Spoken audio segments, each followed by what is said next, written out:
আসসালামু আলাইকুম।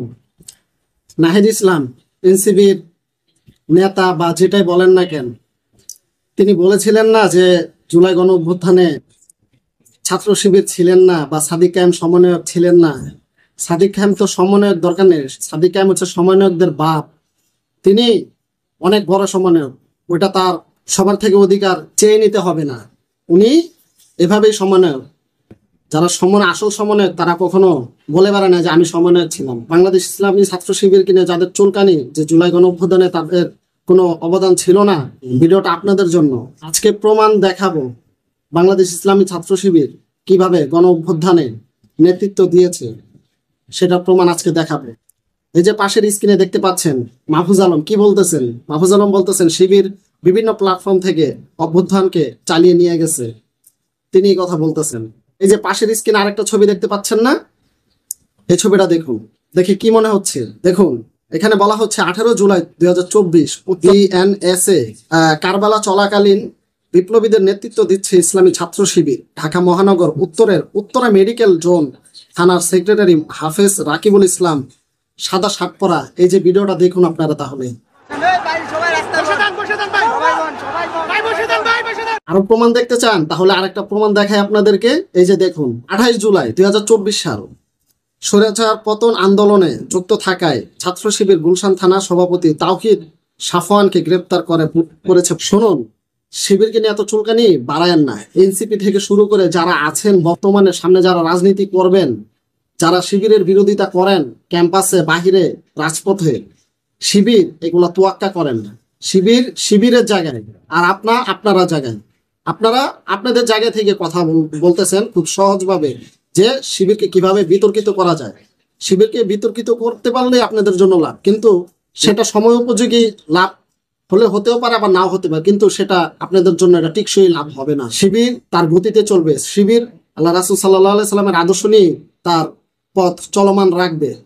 আপনাদের থেকে আদর্শ শিখতে হবে না। আরো প্রমাণ দেখতে চান শিবিরের সেক্রেটারিরা কিভাবে নেতৃত্ব দিয়েছে, আরো প্রমাণ দেখতে চান তাহলে এই যে দেখুন পাশের স্ক্রিনে।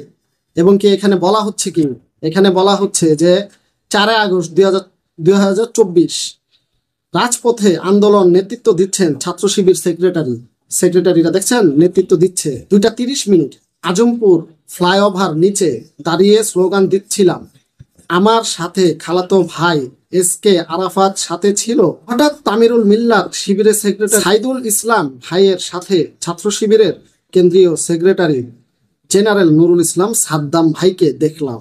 কাছে গেলে আমার আগে ভাগ দিয়ে বললেন, এ বাগির হাট, তুমি এখানে কি করো?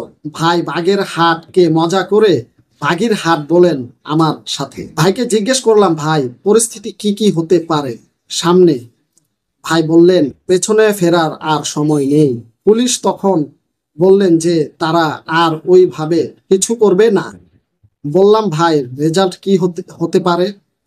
ভাই একটা উত্তর দিলেন আমাদের যে তাদের আর সুযোগ নেই, এই হয়তো 2-3 দিন, এরপরে কোথায় পালাবে কোথায় যায় তাই দেখো। মানে এই সরকার, শেখ হাসিনা সরকার বা শেখ হাসিনা প্রশাসন, ছাত্রলীগ থেকে শুরু করে তাদের অঙ্গ সংগঠন যত নেতা কর্মী মন্ত্রী মিনিস্টার আছে তারা কোথায় যায়, এখানে সেটাই বলছে যে আর 2-3 দিন গেলে তারা যে কোথায় যাবে কোথায় পলাবে এটার কোনো নির্দিষ্ট কোনো জায়গা তারা খুঁজে পাবে না, সেটাই এখানে বোঝাচ্ছে। এবং এই কথাটি আমার মনে এমন আশা সঞ্চয় করেছিল যে ওই সময় যারা আমার সাথে যোগাযোগ রেখেছেন তারা বিষয়টি জানেন যে শতভাগ নিশ্চিত হয়ে গেছিলাম যে আর সুযোগ নেই। মাত্র কয়েকদিনের মধ্যেই সরকারের পতন হবে। হ্যাঁ, এটা কিন্তু পরবর্তীতে কিন্তু দেখুন 5 আগস্টে কিন্তু সেটা হয়েছে। ঠিক দুপুর 12টায় কিন্তু দুপুরবেলায় শেখ হাসিনা কিন্তু তার যে হেলিকপ্টার আছে সেই হেলিকপ্টার দিয়ে কিন্তু সে পালিয়ে যায়।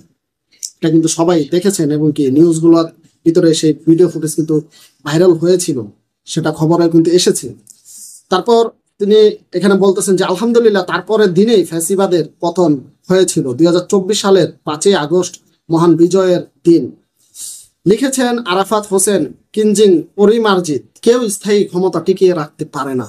যারা স্থায়ীভাবে ক্ষমতা টিকিয়ে রাখতে চায় তাদের পতন একদিক দিয়ে না একদিক দিয়ে হবে। দেখুন আল্লামা দেলোয়ার হোসেন সাঈদী সাহেব তিনি কিন্তু বলে গিয়েছিলেন প্রত্যেকটা স্বৈরাচার তার সমস্ত ফুটা বন্ধ করতে পারলেও কিন্তু সেই স্বৈরাচারের পতনটা কোন দিক দিয়ে হবে সেই ফুটাটা সে সেই গর্তটা সে বন্ধ করতে পারে না।